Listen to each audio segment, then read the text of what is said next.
Welcome back to Talkin Shop with ShopSabre. I am your host, Brandon. And I am Nick. Nick. How you doing? I'm doing good, man. Yeah, Nick, I'm dragging today. I'm not going to lie to you. This daylight savings thing is kicking my butt. I usually kind of just laugh it off and say it's just the kids that it affects, but man, this time go around, it's horrible. Like, I just have not felt myself since Sunday morning. It's weird. I did find out the one good thing about daylight savings today, though. I realized it today. What's that? I get to eat my lunch an hour early. Well, that's true. Yeah. It probably feels that way, huh? I was like, God, I could really eat right now. And I looked down, and it was 12. The worst part, yes! the worst part though, is like, it's great that it's light so late, but gosh, driving to work in the dark again is just like. See, I like that. Really? I would rather drive to work in the dark than when the sun is coming up. I feel, it's just me, I feel like I'm already late when the sun is coming up. That's fair. Like, I don't know why, but I feel like, okay, I'm using the full day for its potential. And then I do love the idea that when I get home, I can go play outside with the kids. Like, yesterday night, we threw the football around outside for a little while. Yeah, we threw up a table and sold some Girl Scout cookies. We're just hanging out outside. And like, all of a sudden, it's 8 o'clock. The kids need to take showers and stuff. Right. Like, hey, it's still nice out. We don't need to go in yet. Right. But no. My kids were pissed at me last night because they were jumping on the trampoline, and it was like 8 o'clock. And I'm like, boys, we got to get in the house. Time to get ready for bed. It's not even dark yet. I'm like, yeah, well, it's kind of what it is this time of year, kids. Sorry about that. Yeah, but I don't know. Like, I like this, like in the fall when we fall back and everybody gains a little hour. Like, I don't like that. I like the spring. I mean, I think we should just get rid of it all and just like now, be done with it. But now, don't get rid of it in the fall. Get rid of it now. Well, sure, but just because I want it to be late. Going back and forth with the clock is just. I am not a fan. It's just silly. Yeah, I'm not a fan of it myself either. We could just move to Arizona and not have to deal with it. Yeah, that's true. I'm not handling it this time very well, though. It's been weird. I went to bed early last night, 2 nights ago, because I had to take my mom to the airport at 3 in the morning. Thanks, Mom. Ever heard of Uber? But I'm not going to tell my mom no, because... It would have been kind of funny, though, if you would have just sent an Uber to pick her up. What would she have said if some random person would have showed up to just pick her up and be like, oh, I'm here to take you to the airport. I just sent her a text that says Charles will be there in 14 minutes. Screenshot the map of him on his way. He's driving a Buick Enclave. That would be really funny. Yeah, I don't know how. I can't do that to my mom. So anyways, I said yes, and I had to get up early yesterday for that. And then, but I went to bed last night, like when the kids went to bed. I was like, boys, inside. Yeah, I was in bed before 9. And this morning I was dragging. Yep. Just couldn't get up. And then I woke up and there was no hot water left in the shower. So it even made my morning even worse. Why do kids have to take 40-minute showers? I just don't understand. It's like one of the biggest frustrations in my life right now. Is Natalie's kid works overnight, so he gets home at like 3 a.m. and he's all full of grease from doing his diesel mechanic stuff. Yeah. He sits in the shower for 40 minutes, and every morning I wake up and I'm like, oh, God, he's in the shower again. I'm going to have no hot water. Yep. So then I get woken up with the cold water shower, and it's just great. That's good for you. I mean, I know, but who wants to stand in a cold shower? I love nothing more than a blazing hot shower that like burns your skin. God dang, I hate that. Get out of the shower and your skin is all hot red. water. It just drives me crazy. Really? Hate it. I cold showers. It's just like it's like being in a pool that's too hot.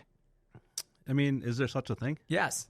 I hate getting in a pool that's intended to cool me down, and it's warm water. It feels like I just hate being cold. No, it feels like Godzilla peed in the pond, and I'm laying in it. Disgusting. I live in an analogy. It's disgusting. Hey, by the way. Oh man, yeah, we fixed our buttons. We did. I heard. Hello. See, I got it fixed. I'm not sure whether. I think you sound a little better that way. I fixed it. I got it to fix. You didn't even make fun of me for that. Oh, you fixed it. I'm proud of you. I didn't fix anything. Well, you know who fixed it? The new smartest guy in the office. Rodney, the smartest guy in the office. Yeah, he fixed it. I have no idea what he did. He told me, but he spoke so good about it that I had no idea what he was saying. Hey, I'm like, cool, as long as it's working. Works. Yeah, who cares? So now I can sound like I can also sound this way too. Watch. Now I got a really deep voice. That one is sick. I like. That's pretty really cool, like isn't that it? one. That's pretty cool. You kind of sound like Oz. Like Oz, huh? Yeah, a little bit. You know what? I could figure out how to. I haven't figured this out, but I'm sure there's a way to make you sound like one and me sound like another. And we could do a whole episode with the wrong voices. We would have 0 listeners the following week. Do you think so? Or maybe it would double. Maybe they double. Maybe. Maybe we could change the name of the podcast. Instead of Talking Shop with ShopSabre, we could say The Minion and Oz. That'd be funny. Talking Shop with Minion and Oz. And like take pictures of our faces and turn them into like some weird things with like AI or something. There we go. See, we figured out our new spin-off. That'd be sweet. There it is. Talking Shop with Oz and Minion. We have 2 spin-offs we have to. We're gonna have stories of JB. And we have so now many this one. spinoffs. So many spinoffs. We're going to be doing one of these every day of the week. We're just going to be in a podcast. We're not going to have time to do our jobs Maybe anymore. Saturday and Sunday too. Maybe. Never know. We're going to start a sports podcast. I was going to say we argue could about start sports. we could start a sports podcast. Actually, I think we'd be good at that. Let's not talk about sports today. I know. I'm really bummed. I still have a positive outlook on it though. No, Georgia stole Hunter from us, and now they stole Kirk Cousins. They can have Hunter. Just kidding, Hunter. You're the best. He ain't listening to this anymore. He deleted us. I heard he was going to get follow-up emails from us though. I don't know. That's what I heard. He texted me Did he? yesterday to inform me to say thank you. About your comment on his Facebook. Yeah. Because I told him I was losing my patience over Georgia. Yours was way better than mine was. I know. But that's okay. I was tired from the stupid daylight savings time. I was glad that I got to put mine in there. I still think the Vikings are going to trade up into the top 5 or 6 and get a I think you're quarterback. probably right. Let's hope. There's been a lot of big moves in the NFL, though. Anybody listens to this, 12 new running backs on new teams. it's just crazy. And like the Wow. number of big players that have moved around. It's crazy. Obviously the It's kind of cool. timing of I contracts. like it. Yeah, it's going to fun. mess with fantasy football next year. It's just going to make it So much more complicated. confusing. Yeah, I like it. Let's go. We signed another Packer. That's fun. We did? Yeah, Aaron Jones. Oh, that's right. I was like, who would we sign? Oh, yeah. Yeah. Favre's back? Yeah, wouldn't that be something? No. Might be better than what we have. That's okay. I don't know. I can't judge him. Never seen the guy play. Hey, but who was it? Baker Mayfield just parlayed a crummy career into one great year with Tampa Bay, and now he's really good. Maybe that's what Darnold will do. I'm pumped by Baker Mayfield.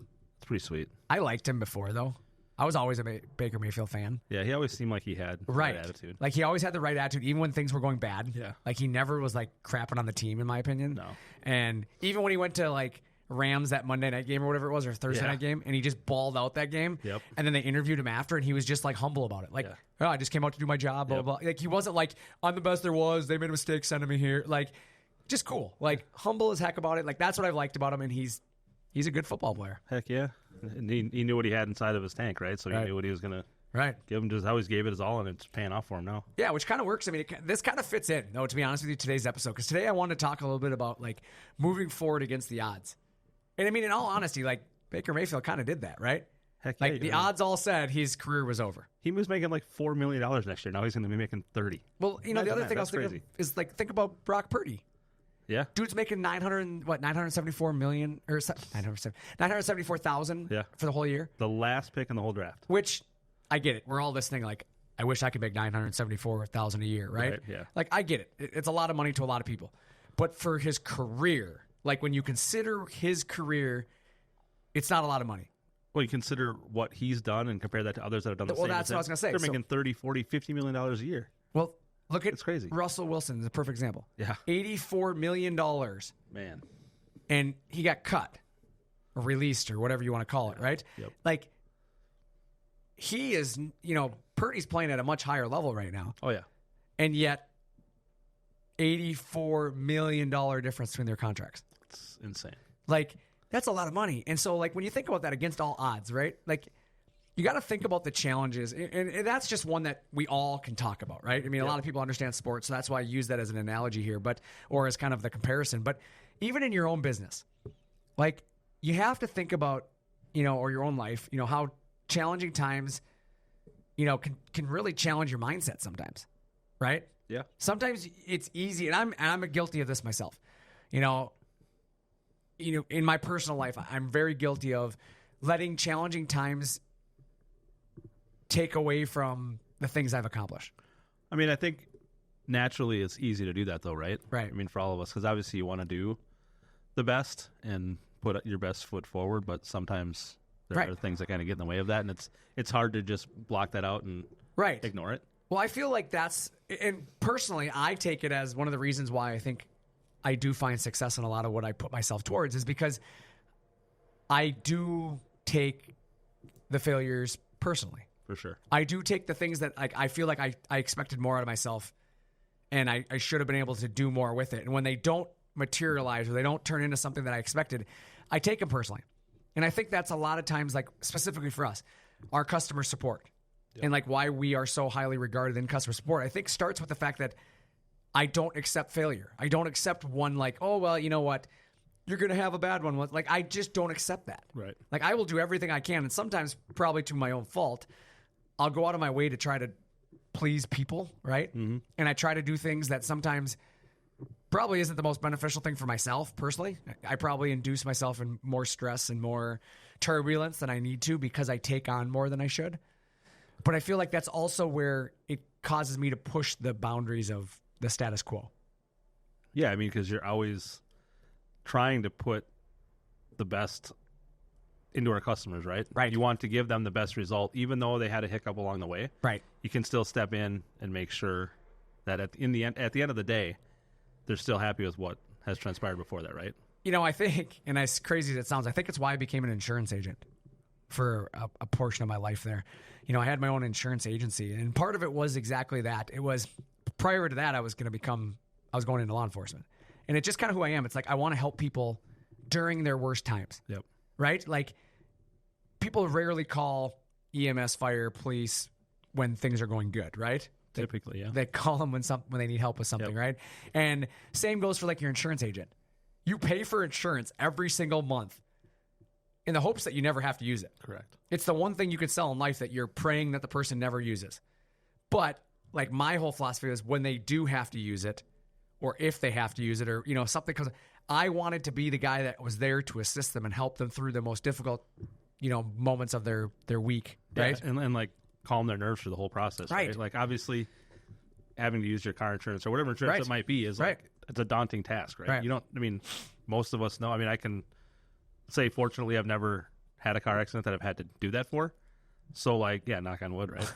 But just like, if I had to call and deal with that, I would have no idea what to do. And it kind of relates to what you said about like our customer service. A lot of these customers are buying CNCs for the first time and are very like uneducated. I mean, for lack of a better term, uneducated with how they work or what to do. And we have to be here to, and rightfully so. They don't need to be educated in this, because like, why would they be super educated in something, you know, that they haven't done in the past? Right. So exactly, it's not, you know, it's not a bad thing. It's just, that's why it's so important to me that this is what I do. This is why I want to be there to help them, because I know how daunting it can be for me to get into something I'm not comfortable with. Yep. You know, being honest, one thing that I feel like I'm good at leading people and helping people and that, but like an example of it is the hockey, you know, subject that, you know, I'm on is I was not a hockey player growing up, believe it or not. Like, I didn't play organized hockey. I was around it a lot. One of my best friends was a starting goalie for our team all growing up, and therefore I hung out with him a lot and honestly spent a lot of time around him in the hockey rink, but I didn't actually play. I never was coached in hockey. Mm-hmm. I've learned hockey through watching it and being around it. And honestly, like this year, I had a lot of talented coaches around me, and I used the knowledge they have and the experience they have to really develop kind of a foundation for how I was going to be as a coach. But it's like one of those things. I've been good at delivering the message and helping push people to excellence. But the basics, the fundamentals, I've relied on a lot of good coaches around me to help me. Yeah, and I mean, it applies not just to coaching, but anything, right? If you can be observant and take those things in and learn from just watching, you don't necessarily have to be an expert on all aspects of it, right? As long as you can just take everything in and learn from it and gain that knowledge from just watching and teaching those kids. Kind of repetitive. Yeah, let me ask you a question here then, Nick. Let's talk about this for a second. How do you look at challenges? Like, when a challenge presents itself in front of you, and what do you do to move forward? Like, what's your philosophy or what's your approach when challenging moments arise? I think challenging moments are also learning moments, right? Right. I mean, obviously we're going to have difficult situations in every aspect of our life that's going to be awkward or uncomfortable or whatever you want to call it, right? True. But I think you just have to have patience through the process and like not necessarily embrace it, but you have to just take it for what it is and learn from it and work your way through it, and hopefully on the other side come out with a positive result. Right. I fully agree with you on that, because, you know, we've talked about in the past that like failure is not really failure unless you quit, right? Yep. And it's the same thing with challenges. Challenges are just an opportunity to push you outside of your comfort, right? And we've said that many times. Getting outside of your comfort zone is sometimes where you learn the most and do the best, right? Well, exactly, because challenges are meant to push us. Yep. Otherwise, if it didn't push us, would it really be considered a challenge? No, because it would be simple to solve, right? It'd be comfort then, right? So challenges generally are uncomfortable moments. Yep. In anything we do, whether it's in your work, whether it's in your personal life, relationships, whatever it is, you have to find a way to sometimes be comfortable talking about sometimes the uncomfortable things. Yep. And for me, it's really about taking an opportunity to strengthen some of my weaknesses, if you will, right? Sure. Yeah. Because a lot of times if it's a challenge, it's something I'm not good at. Yep. Right? Yeah. So when the cards might be stacked against you is something to think about. You know, like your business. Let's talk about business for a second here, okay? What do I mean by when the cards are stacked against my business? Well, that can simply come down to maybe you're in a bid for a job and you don't have the biggest company, right? Yep. We've all been there. We've all been in a situation where we're up against a company that is exponentially bigger than us. Still to this day, ShopSabre's not the biggest company out there, right? Right. I mean, when you think about what we accomplish as a company, we're 100 employees. There are companies bigger than us in this industry. Yep.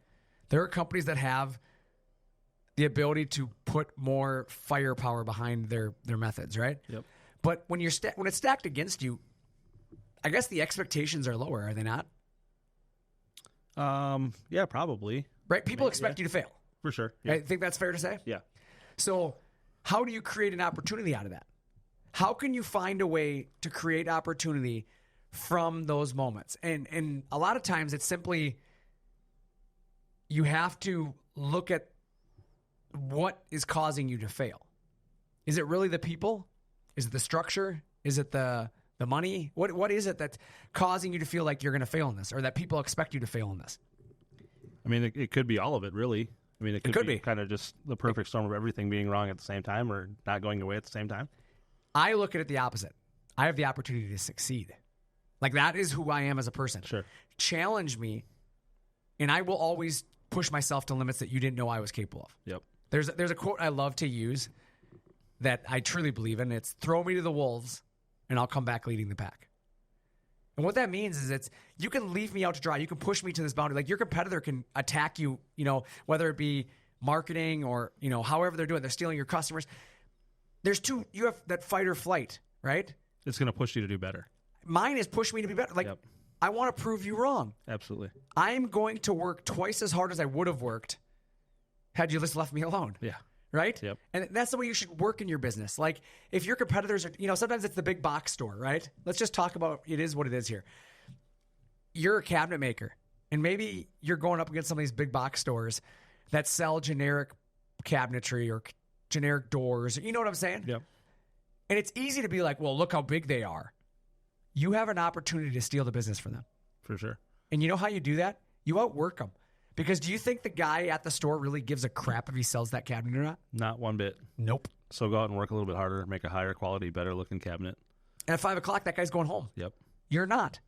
And he'll be back tomorrow morning at 8 to go through the same process. Correct. And not really care about who's going to buy from them or what they're going to get. And sometimes that's what I do in life. Like, just because the easy road would be what everybody else does, I don't always take that road. Again, it goes back to, I'm going to use, again, racing or hockey or whichever one you want in my life. I put more time and energy into these things outside of the required hours because I want to succeed. Well, and taking the easy path is just going to lead you to bad results, right? If you continue to just go down the easy road and not put in the effort to make things better or be better, isn't it just going to lead to more failures than success anyways? I've thought about that a lot. I'm glad you said that because I don't know if it will. Because do you really fail in everybody else's eyes if you're doing what they're expecting? Maybe not in everybody else's eyes, but in your own eyes, wouldn't you? But that's the thing is if you're not pushing yourself to that level, your eyes are allowing you to believe the same thing everybody else sees. True. So you might not ever see that you're failing. In your eyes, you might not feel like you're failing. Hey, I've done as much as I can. I'm good. Because that's the status quo. We all do it this way. Just enough to get by. Just enough to, and again, it's enough to be successful, right? But how much better could you be if you push that boundary? Right. That comfort level. And push yourself. Went down the uncomfortable path right. instead of the easy path. And that's how I looked at it. Like, race cars, perfect example. I rolled my race car 2 years ago. We've all seen the videos, right? I've posted it. It's been on the internet. We used it in a commercial, actually, at PRI for last year. Yep. I destroyed my race car. It was a very violent, very traumatic crash. I walked away. A lot of people in that moment stopped and said, you know what? I survived it. I'm good. I don't need to rebuild this. I'm going to go get a new car. I'm going to start over. I'm going to start fresh, right? Yep. I took that car, put it in the trailer, brought it home, and started stripping it down that night. I never stopped working on that car for the next 7 days until it was back together, and I raced it the following Friday night. I remember that. And I won that race. Yep. And the point of what I'm saying is everybody expected me to go buy another car, to give up on that car, to quit, to miss next week. He's probably not going to be there, right? The easy answer would have been just to do what everybody thought, and nobody would have faulted me for it. Nobody would have been like, can't believe you're not here tonight. They all saw what happened to me a week earlier. But they expected me not to show up. Instead, they see you the next week and they're like, holy cow, look at the effort that went into this and the pride he put into getting back. Half of the people thought I brought a new car out. Really? Like half the people were like, oh man, where'd you get this car? And I looked him square in the eye and said, this is the car I rolled last week.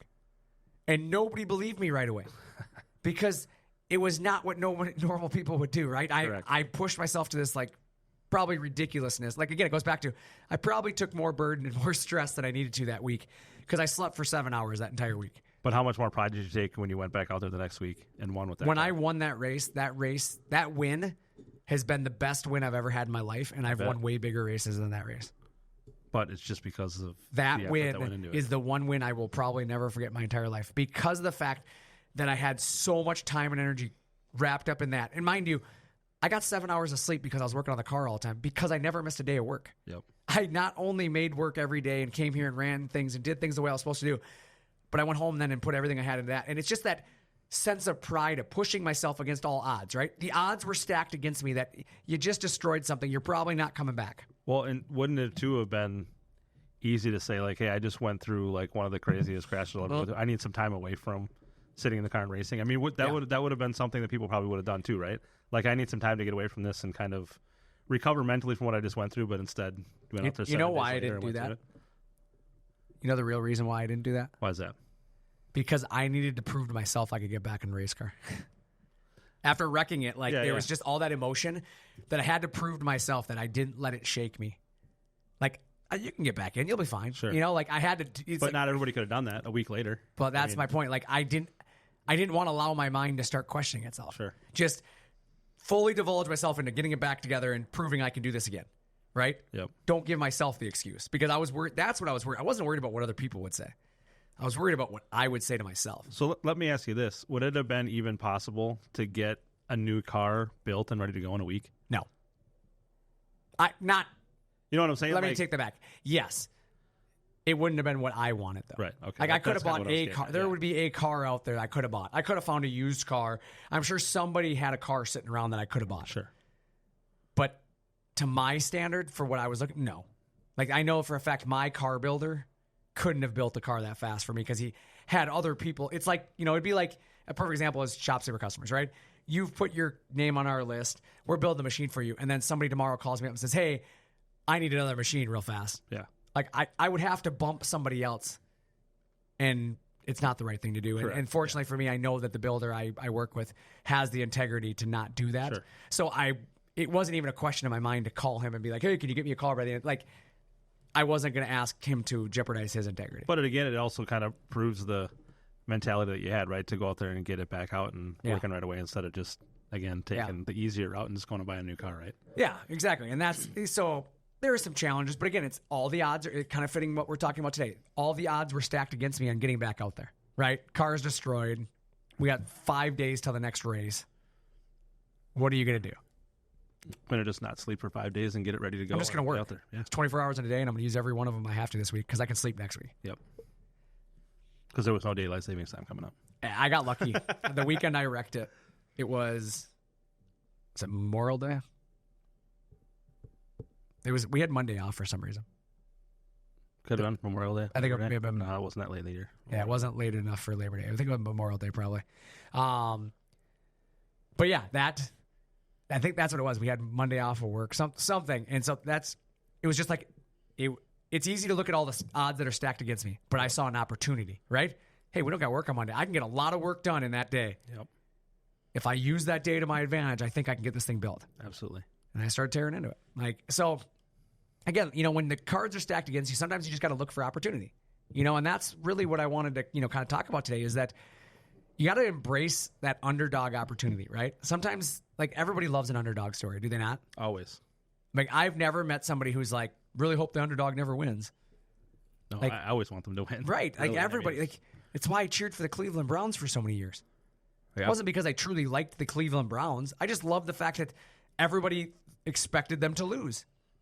And everybody kind of just counted them out all the time. Right. And even just any underdog, really, they're just Right. like, oh, well, this team's so much better, they have no shot. It's the Chanhassen versus Minnetonka game to go to the state finals here in Minnesota. And every one of those darn kids knew they could go out there and beat them. Correct. And they went out there and put their best foot forward, and look what they did. They beat them. Off and They almost went all the way. They almost became the state won the title, champions. Yeah. And people had already started talking about the seeding and who Minnetonka was going to have to play in the playoffs Yep. or at state. Everybody had already looked past that game because, that's going to be an easy one for them. Yep. And that's the mentality that you should have in your business is why do you let people look past your business? There shouldn't be. The reality is you should start investing in yourself and start looking at, we're in 2024 for God's sakes. At this point, the technology you have in your business should make you a player. Yes. There is no reason by now you shouldn't have things in place that make you able to contend against some of these big box stores. Oh, 100%. Just because they are bigger and have more employees, Right. more whatever behind them, doesn't mean that you can't go out, even just as a one-man shop, and produce things that are better than theirs, higher quality than theirs, and look nicer than theirs, right? Well, that's what I was going to say is when I look at ShopSabre, you know how many times my dad was told we weren't going to make it? Probably a million. Yeah. You know how many times people have told us that there was, the bigger companies out there and this and that, and those products are going to outwork us and blah, blah. We have 100 employees at ShopSabre. And I'll promise you there isn't a company out there that outworks our support. No. Heck no. There ain't a company out there that's going to do as much as we try to do behind the scenes. And that's what I don't care how many employees you have. You aren't going to outwork us in that mentality because that's who we are as people. But I bet there's still people out there that think that we won't live up to that. Correct. But every day we come in here and that's what want keeps to prove driving that wrong. me. Yeah. That's why I every day am so big on the customer service side of things, and I don't let a bad incident just be a bad incident. Oh, it was one bad one. We'll move forward. We won't have it happen again. No, we have meetings on it. I talk about it. I meet with the employees when something doesn't go right. Yep. I hold every single failure accountable because of the fact that as soon as you stop holding things accountable or people accountable or situations accountable, you become another statistic. Well, and I think, too, you also need to handle those situations the proper way, right? Right. I think there's a lot of businesses that make it seem like they care about mistakes that happen, but they handle it poorly with their employees instead of making it like a learning situation or figuring out a way to do things better. Right. It gets just thrown at them like, oh, you're a terrible employee. I can't believe you messed this up. Like, just make it a big deal. Like, no, work with your employees to make it a learning situation so you can come out better on the other side and do it right the next time. Yeah, you can tie that into your personal life. For sure. When your kids do something wrong or when, another adult does something wrong in your life, it's easy to paint them out to be the bad guy. Yep. Right? Oh, you did this wrong. I can't believe it. But how about we use it as an opportunity to discuss it and from a mature standpoint, learn from it. And that's where, even with my kids, I'm that way. My kids are not perfect. Trust me, my kids are kids and they fail and they do things that sometimes I am questioning where the heck they came up with that idea. But I've never been the dad that is going to brush it off and move on. Right. Oh, it's just a kid mistake. No, we're going to hold you accountable. I don't care what the mistake is. I'm going to hold you accountable. And there's going to be a consequence for every action, whether it's a big consequence or a small consequence. We're going to use it as an opportunity to learn. Well, you're going to fix it so that it doesn't continue and snowballed into a terrible situation 10 years from, you know what I mean? Right. Like if you just allow those things to go on, they're eventually never going to learn it turns from into it. things they can't go on. It's a habit and not just a mistake. Correct, because eventually they grow up to be an employee and they are used to getting away with things, and or vice versa, they become an employee and they're so used to somebody else solving the problem for them that then they can't solve their own problem in the workplace. So it's the same thing in your business. I mean, you can't sweep things under the rug and just assume that it's a one bad thing. Look into it. It costs you nothing to look into it. And especially with your business, find out how you can create your own opportunities. Whether it's bringing stuff back in house, whether it's hiring more employees to do stuff that maybe you before thought maybe was not necessary. Sometimes it is simply expanding your business. It's becoming a bigger business. Trust me. There was a time when my dad thought 20 employees was too many. Yeah. You know what I'm saying? What's he think now? That's what I'm saying. Like, Yeah. now we're at 100. There's a time when you have to push that comfort level and just invest in yourself. Again, it goes back to just not being okay with the status quo and feeling like, okay, we got 20 employees. That might be too much. We're not going to go any bigger.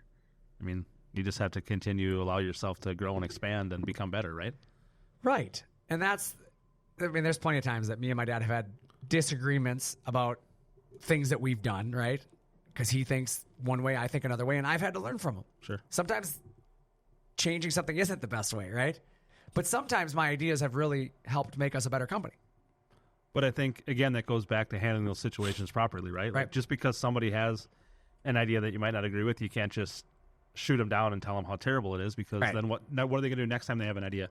They're going to be afraid to bring it to you because of the way you reacted the first time. So there's definitely ways you can embrace ideas and pay attention to ideas, even though it's maybe not a good one in your eyes. You can still discuss it and still maybe use that idea to make it work in a different way. Oh, for sure. Like, that's the biggest thing. I think that's the biggest point to be made here is that it's when the odds are stacked against you, it's embracing the opportunities around you, but also the resources around you. Yep. Sometimes being a smaller company in a big bidding situation is better.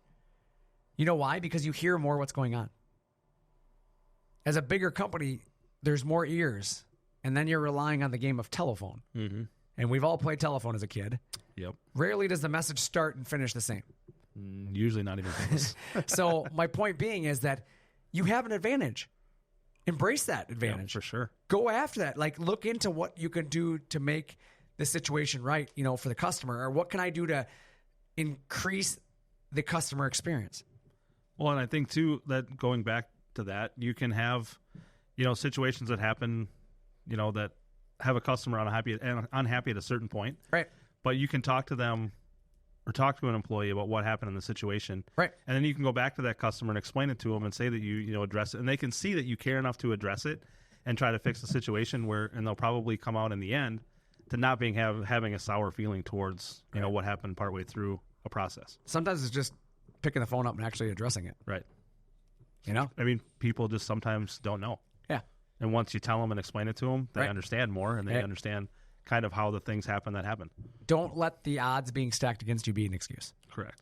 Oh, well, we were going to fail in that situation no matter what. Like, no. Failure is not an option. I think just don't make excuses in general. No excuses. I mean, you can address things and just admit you make mistakes. I mean, like you said, nobody's perfect, right? I'm just admit certainly you not. screwed something up and try to figure out how to learn from it. And don't be like, oh, well, so-and-so told me this, and that's why I did it this way, so it's their fault, not mine. Just own it. I've been screwing stuff up since 1986. 1979, my friend. Yep. That happens, man. Yep. Like, I'm gonna make that a sign. I'm gonna hang that sign in my house. Making mistakes since 1986. Yeah. See, but come up with a word that rhymes with 86 or 6. I don't know. Not sure what that would be, but make it witty and funny. I like it. Making mistakes since 1986. That does kind of go together, doesn't it? I like that. You're like a modern day Dr. Seuss. a modern day Dr. Seuss. I like that one. No, but seriously, like, you just have to own it. Like, it is what it is. Odds against you, whether, but you got to rise to those challenges, right? Absolutely. It's pushing forward. I mean, today's episode really is about that. It's about finding a way to move forward against the odds. Like, the economy is going to ebb and flow. It's not always I've joked about it forever. Nobody's ever going to be happy with the economy. No. You know why? Because you're either waiting for it to get better or you're waiting for it to fail. Correct. That's the two things I hear. I've never once in my life, in all of the business I've been involved in, have I ever heard somebody tell me, economy's perfect right now. That's right where we want it. It can never be good enough, and it can always be worse. It's never right? good enough, or it's too good, right? Yep. Oh my God, the thing's gonna fall out from the bottom. We're gonna fail, or man, everything's falling apart right now. Like, there's no everybody finds a reason to complain. Yep. The stacked odds is what I mean. The economy might not be where you want it. Maybe your business doesn't have a big enough building. Maybe you don't have enough employees. Whatever the excuses that you're using, move forward. And don't be afraid of the challenge. Yeah, move forward. Accept the challenge. Do learn something from about it. And become better for it. Right. Accept it. Do something with it. Be better. Like, just move forward. Yeah, always. It's that easy. Just move forward. Like, I mean, you can't change what's behind you, right? I mean, what's done is done. What's happened has happened. Let's learn from it, come out better the other side. Yeah. You know what's awesome? I just got a text message right now. While we were talking. Right now, I just got a text message, and this is literally what it says right now. At 1:30, I received this. Your guys rock there. That's the text message I just got. That's sweet. Like, how cool is that? Was it from a guy named Nick? No, it was not. Dang it. Guy named Paul, actually. Oh. But yeah, sent me a text message just to say, you guys, not me, your guys rock. Dude, that's just why we move. This is why we do what we do. Correct. I love those messages. I only asked that because I got an email that said the exact same thing this morning. Oh, really? Named Nick, yeah. See, but that's the cool thing is like, but for him to take the time to reach out to me personally Absolutely. and send me a text message that, hey, you guys rock. Like, that says something because it's really easy for people to reach out when things are bad. Everybody does that, right? Always, yep. But how many people, like, when things are going well, just take the time to say, hey, good job? I mean, there's a lot, but there's also a lot that don't. Correct. And I don't fault them. You're running your business. Right. You got bigger things to worry about. And I think that just proves that those people expect that from us, and they don't feel like, right. I don't need to go out of my way to tell them. Which is good. They know they're great, right? Or they know that they're giving us what we're expecting. But it is nice when those people are like, they kind of reinforce that, right? Yeah. And that's why we do what we do. It's just funny that we talked about moving forward against the odds. Yep. Like, trust me, the odds have been stacked against us many times. Like, the economy has not always been on our side. The market's not always been on our side. Heck, our size wasn't always on our side. There was times that we had 19 employees and our lead times were significantly longer because we couldn't move as fast as some of the big box companies. Yeah. But now, fast forward to all these years later, we've vertically integrated our facility so we have some of the shortest lead times in the industry. How awesome is that? It's pretty amazing. Yet, we're still not the biggest company. Right. We're not even close to the biggest company. No. But we're significantly faster than a lot of them. And it's crazy to me that, I mean, to me personally, like when I hear how surprised people are, how quick they're going to get a machine. Right. Like, it still kind of blows my mind that they're just being surprised that it's half the time of what somebody else may have told them, or, a third of the time. Because it goes back to earlier what we were talking about. Everybody else has accepted, right? Yep. To them, it's not weird to take as long as some of these other companies take because it's what everybody has accepted. And they're just kind of used to it. Correct. And they go with it. Yeah. But we're like, whoa, we can do better. Let's push this, right? Yep. Push it real good. Yes, that. What? You should have said that with the really deep voice guy. I actually thought about it after I said it. I was like, crack. It's like I should have said it, but I kind of forgot. But I should have done this one. Push it real good. Like that. That was pretty funny. Yeah. But no, it's you just have to think about like your real true goals, right? Just look at the goal. Don't worry about the obstacles. Don't worry about, the hurdles in your way, all that. Like, you're going to have things stacked against you. Just keep moving forward. Take another step. You have that goal and just do what you have to do to get there. The thing I find funny is a lot of people, they put a goal in place and they consider failure because they didn't reach it in a certain amount of time. But a goal doesn't have to stop. Right. Like, yeah, okay, I'm just putting it out there. Maybe I'm a cabinet company. I want to make $1 million next year. Okay, well, maybe I didn't make $1 million next year, but now I'll push the goal out. Correct. I'm going to make it the next year now. So I got right? I got to 900,000. I came up 10% short. So right. Next year I'm going to be at 1.1 million. Yeah, like just, so but you know what I'm saying? Like, just adjust your goal. Keep pushing. Yep. Don't give up on it because you didn't reach it the amount of time that you want. How many sports players say they want to make it to the NFL or the NHL or the, whatever. Yeah. And they don't make it right out of high school or right out of college, excuse me. Right? They get done with their 4 years. It doesn't necessarily mean that they failed. Correct. There's a lot of hockey players that come through the systems, right? They played juniors. They played juniors, the minors, whatever. before they finally get there. And then they get recognized enough and show their skill enough that people actually see them and take a chance on them. Yeah, we just signed some punter from the XFL. Yeah, that dude was kicking 73-yard field goals with ease. Oh, is it a punter? Is it a kicker? Is that what it is? Kicker, okay, yeah. I thought it was a punter. He might be our guy. They haven't signed the guy they had last year. The guy that can make extra points. Oh, really? Yeah. The guy with 2 first names. I don't remember what his name was. Greg Joseph. Oh. I didn't even remember who he was. But that's my point, though. It's just proving that, he didn't make it in the draft. But he never gave up. That's the thing. He just kept going, right? Yep. And now suddenly he's going to sign with an NFL team. Right. And make more than he was going to make doing it the other way. But he set that goal probably, 20 years ago. And that's my point. And now is he's that 25 he years didn't, old. And He didn't achieve the goal on the timeline he probably wanted, right? I'm sure he was not like, hey, I'm going to make it to the NFL, but I'm going to wait till I miss the draft and then I have to go through the XFL. right. That was not his goal. No. His goal was, I'm going to play in the NFL. And in his vision, he probably envisioned going through high school, college, and then straight into the NFL. Yep. It didn't transpire that way. But he didn't throw his hat in and say, "Oh, I guess I'm not going to make it." He just kept going and going and going. And, 70-yard field goals now. yeah, dude, could you imagine? This is great because now we don't have a quarterback, so we can kick a field goal when we're on our end of the We field. only need to get to like halfway to the other side of the field. Yeah. And if we get good kick returns, we need to get like one first down on field goal range. See, this isn't all bad. Yeah, we figured it out. Yeah, hey, You know what? Kirk Cousins, enjoy Georgia. you can have them, Hunter. We're going to kick 74-yard field goals now. What's up? They should be worth more points. They should 74-yard field goals should be worth 74 They points. change every other rule in football. We might as well change that one. Make the field goal worth a point extra for every yard it is. The score of the games would be like 1,024. Yeah, the Vikings would score a ton of points. Think about that, though. They You're going might to have a 50-point spread there. 50-point field goal, 6 for a touchdown. Perfect. Works out great for us. That's what I'm saying. 50-point field goals all day long. 50-point field goal. No, you still get 100 points for a touchdown then. Well, It's 100 yards. that's a bit ridiculous. Well, come on. No, you should get a point for every yard. So, like, if That's you what I said. If you- a 7-yard touchdown, 7 points. That's my point. 15-yard touchdown. But if you 15. if you go from the one end zone to the other, it's 100 points. No, not the whole drive. Just the amount of yards on the play that they score on. So then everybody's throwing a Hail Mary on the 20. Well, that ain't going to work very well because you're not going to catch any of them.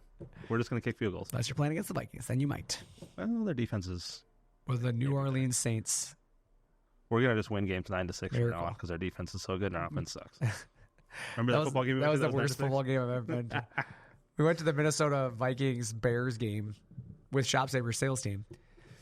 And our final score was 9-6, and we lost. I didn't have a voice for a week because I was screaming I was so mad. No touchdown scored in that game. Josh Jobs threw like 97 interceptions. 2 weeks prior to that, he didn't know the playbook, and he was throwing it all over the place. Then he learned the playbook and went to hell. Oh, that went terrible. We watched literally a field goal fest.